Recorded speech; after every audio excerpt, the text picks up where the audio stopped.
So this is a bit of an experiment for me. I think, excuse me, one of the things that can happen, particularly if I've had anything secondary, which I have done. I'm recovering from flu at the moment. I say recovering. Our level of recovery and rate of recovery is not the same as a normal person. But perhaps kind of you're looking at 10 days, 2 weeks from beginning of when you get sick to recovery for somebody who's got a healthy or a not weirdly functioning immune system. But for us, it's more, 2.5 weeks now since I went down with that, and it's still all in my chest, and I can feel it still in my bones a little bit, aches and pains in the morning. But we recover very, very slowly.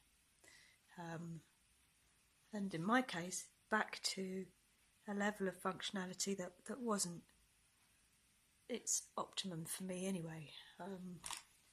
And this is one of the things that happens with secondary illnesses for some reason.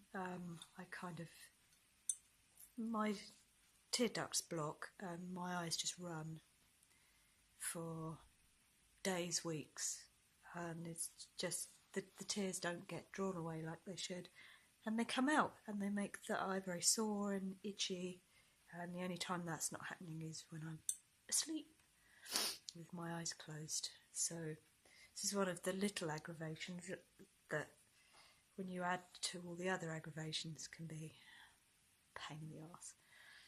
So this is actually the first day I've been dressed since, so about 2.5 weeks, and upright.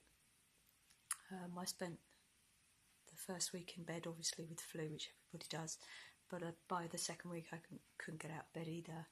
So I actually made my bed here in my living room. I got so sick of being in the bedroom. Just for a different view, really. It's a different window to look out of at the end of the day. But so we're kind of at what I would call I can be more crashed than this, where I just have to be horizontal for a lot of the time, or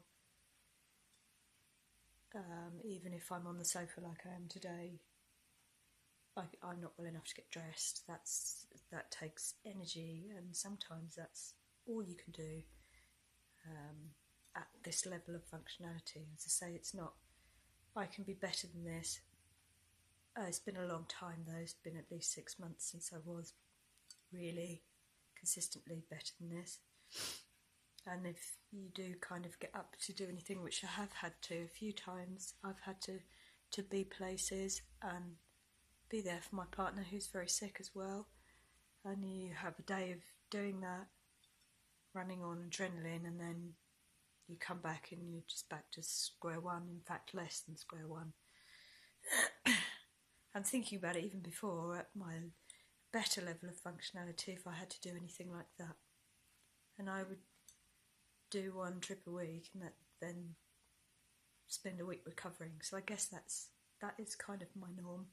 But I thought it might be interesting, since this film came out, Unrest, and people are starting to actually put themselves on video, so that you can see as much as there is to see, because obviously you can't really see what's going on inside or what it feels like. But I think we're not always aware that actually when we're crashed, there is something to see.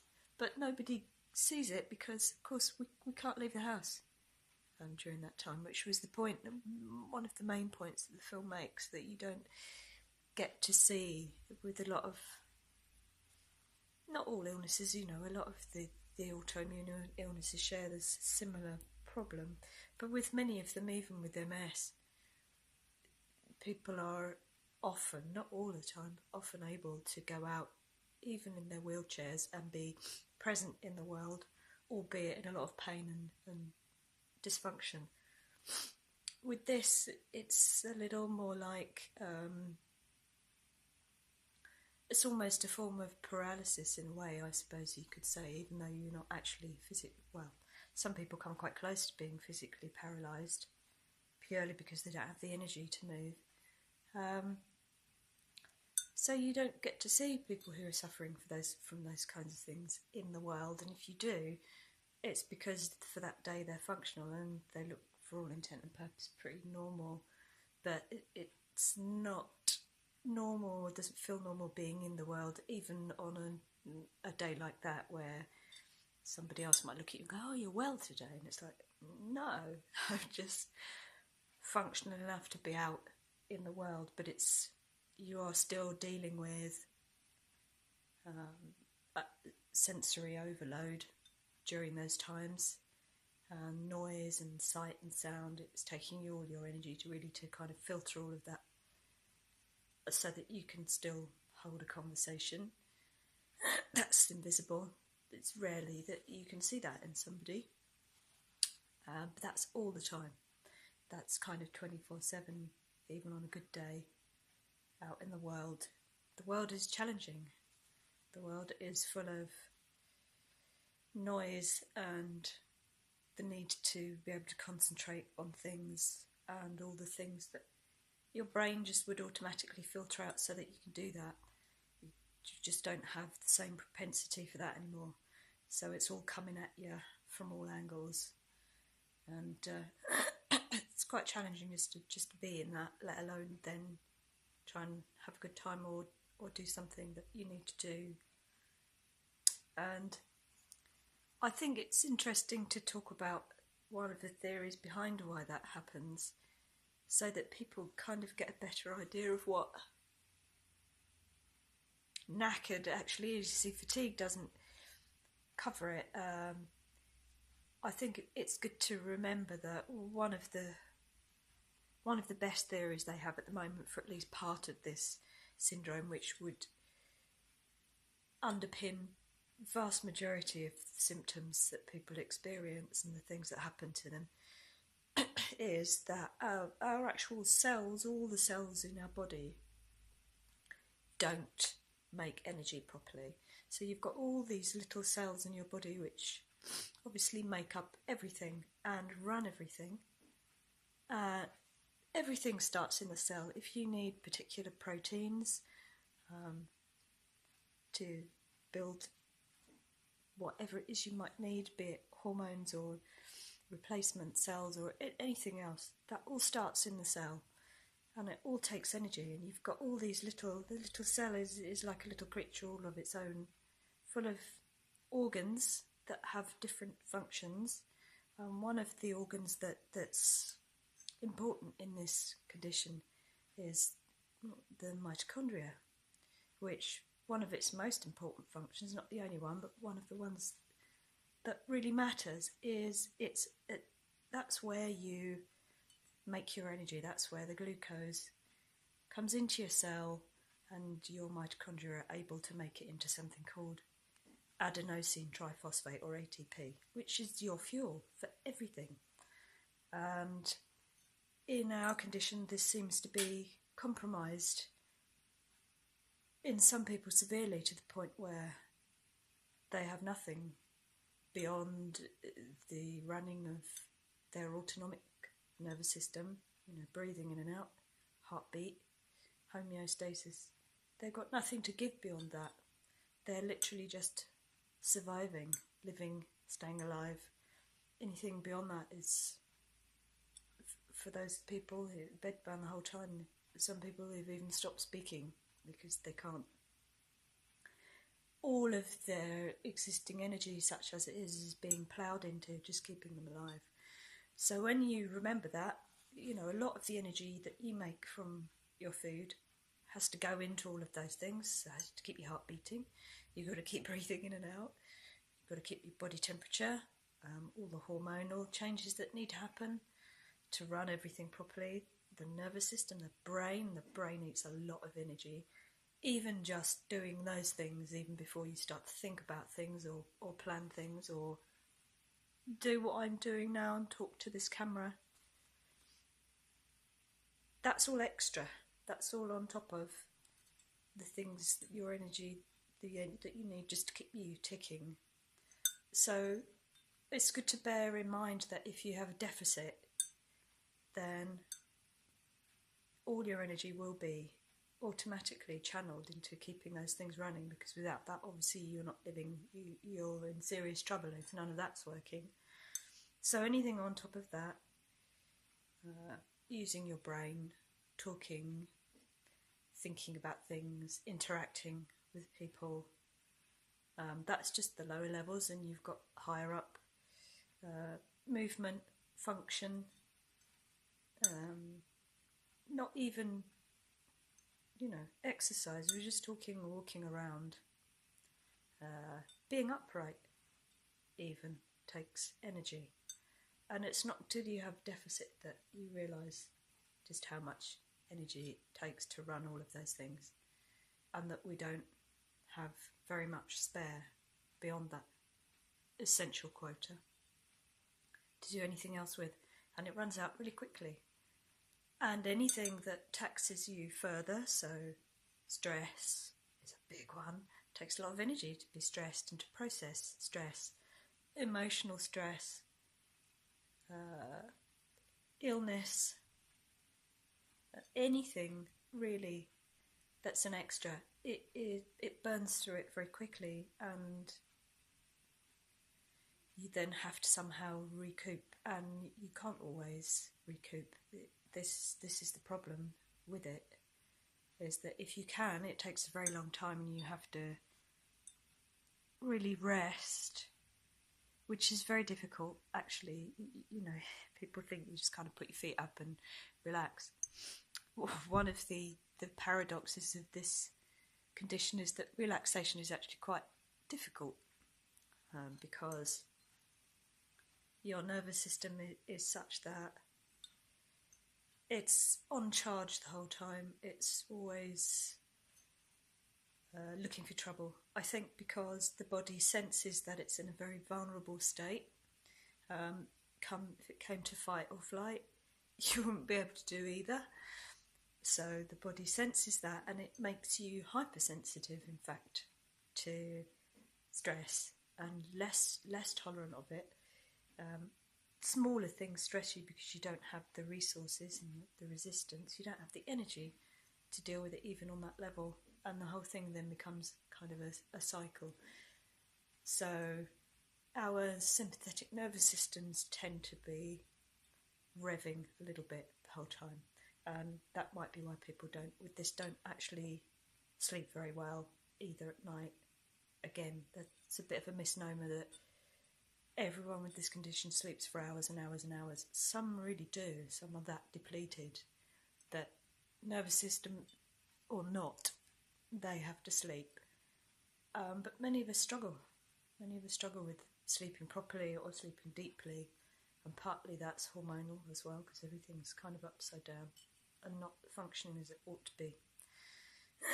But that's another good reason to talk about the whole mitochondrial function, because given that it underpins everything, that's your digestion as well, your hormone levels, everything is challenged or sluggish, or even because it's trying to cope, it starts doing quite peculiar things. And this is your state of play, this is your starting point, even before you try and do life. So I think it's good just to keep those things in mind, because you can't see that happening. We can't see it happening, but we can feel it.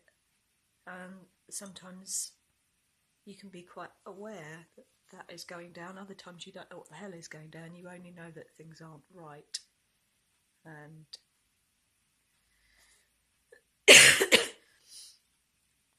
so I thought it would just be useful to sort of kind of lay that out, really, just to kind of give people an idea of where we're at even before we've begun.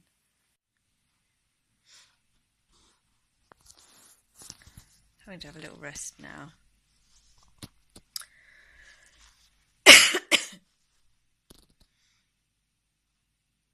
Just watching the snow fall. You end up doing a lot of watching out of the window, trying to find something to watch on the TV that's not going to rot your brain. If you want to know what we do, I'd say do in the loosest term. We wait. We spend a lot of time waiting. We're waiting to feel different. We're waiting for the energy levels to change, shift, rise. Sometimes we're waiting for medication to kick in if we're in pain. In my case, I consider myself to be fairly lucky in that respect compared to many sufferers who have a lot of pain. I get headaches and some back pain and nerve pain, but by comparison to many, it's a walk in the park in that respect at least. But nonetheless, I'm often waiting for meds to kick in. I'm waiting to have the energy to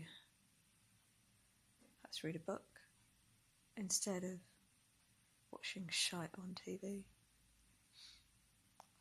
But my brains don't always work well enough for that. And I love reading. But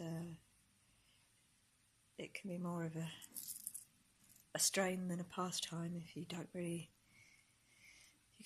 focus on the words properly, or they're just kind of bouncing off your brain. You find yourself reading the same sentence 2 or 3 times. It's not really going in anymore, and in fact it just makes you tired. Then that's no kind of pastime really, it's just a struggle. Or I'm waiting for perhaps somebody to turn up with some shopping, some food. Sometimes I'll have to get things delivered because I just can't stand up in the kitchen and cook, or sit in the kitchen and cook. I can't really afford to keep doing that, but what do? Do you break the bank or starve? You break the bank because you've got to eat. So I'm often waiting for that, or I'm waiting for a point perhaps where I can do that sink full of washing up that I know is out there, or a counter full of washing up, or I'm waiting for somebody to come and give me a hand with it. And ironically, sometimes I'm waiting to be well enough for somebody to come and give me a hand with it, because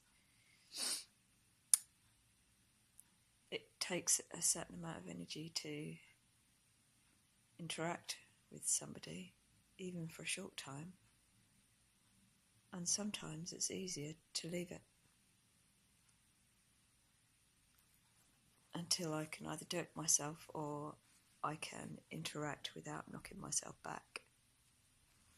That's an actual real concern with the whole sociable side of life.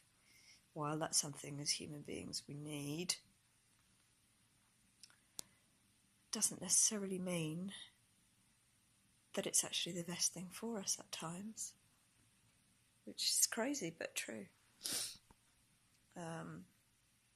So I wait for such a time as I can deal with that. Sometimes I have to wait before I can even open my emails, because I can't deal with that.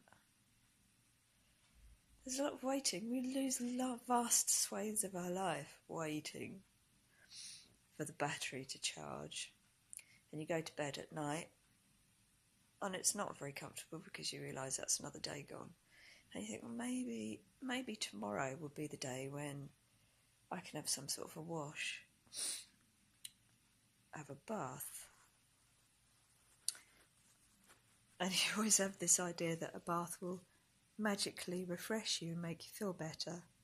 That's left over from when it did used to do that. But of course now it doesn't have that magic power anymore. So you're waiting, to wake up one day and go, okay, I can do that today. Maybe today's the day I can get some clothes on. Maybe today's the day I can put the rubbish in the bin outside, or even put it out for the binman this week. Or the recycling, which is piling up in bags in the hallway. Maybe today's going to be the day that I can do that. And it is that basic. You're waiting to be able to do the basics, let alone anything else beyond that. And we spend a lot of time waiting for things. And it's not relaxing in any way, shape or form. God, can't think of anything less calming than waiting for things. You don't get any better at it. You learn that you haven't got a choice because you can't do anything before you're ready. But that frustration never really goes away, I don't think. I don't think it does. You go through phases with it. Some days it's easier to deal with than others. Oh no, the other eye started as well now. Cheers. But ultimately, it's all part of it, really.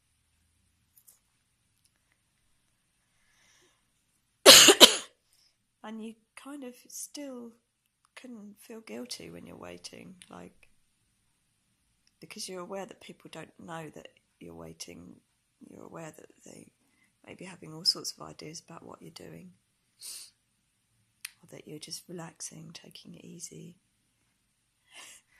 Because people do think that sometimes, that you're just butting out of life because it's easier. But you're butting out because, it is easier because you don't have a choice about it. And you're waiting for people to understand, which of course nobody ever can, 100%, as good an imagination as you might have.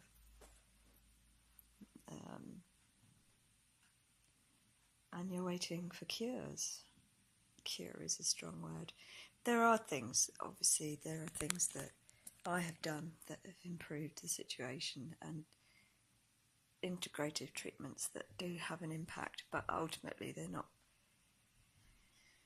not the answer, or at least if they are the answer, they need to be administered in a clinic setting where we're not having to be responsible for dosing ourselves and feeding ourselves and any of the other things you have to do just to keep digging, or not. Then I think maybe those things would have more chance of actually providing you with the recovery. But until then, we're stuffed. We have to do it ourselves. And we have to wait for the days when we can do it better than the days when we can't really pull our shit together enough to do those things. Like the right diet and making sure you've got the right supplements in, making sure you've got enough money to buy them in and keep them consistent. It's really difficult without some sort of clinical setting, some sort of hospital, some sort of centre of treatment where that can happen. Inpatient wards, I think, too, for many patients is what's needed. So you can take them out of the setting of life, especially if you're on your own and you haven't got a partner to do those kind of day-to-day things for you, like run the vac round or keep you ticking, keep you fed, let alone the housework. I think that's probably the only way to have a really good shot at recovery is to be somewhere like that, where you can be resting properly, where you can be fed properly, medicated properly, regularly, where that is all taken out of your hands. That would be the ideal, I think, for most people. Some manage to recover on their own. It's different for everybody. It's possible. And some just don't ever get anywhere near it. But I think clinics and specialised hospitals and doctors would certainly help. I think it's essential, actually. So yeah, back to waiting for that to happen.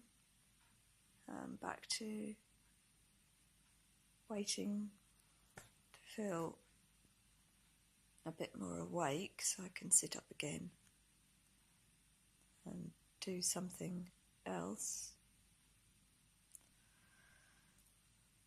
But yeah, that's a big part of it, is waiting. Unfortunately, it swallows years, or it can do for some of us. You have moments in between where you're not waiting, where you're able to do a few things, obviously nonetheless with some of the challenges that I've already mentioned that are always at your side. Never really goes away. But right now, it's waiting. And in maybe 15 minutes, I'll be able to get up and make a drink. And it is at least lovely looking out there now. Sun's come out. Everything's covered in snow, which I really used to like tramping about in, especially at night time. The sound of it, fantastic. But not today. So that's another not today day. Ow. There's too many not today days. That's the trouble. But at least I can look at it. At least I have some sort of a view. Albeit a London view, it's quite a green view. And that helps.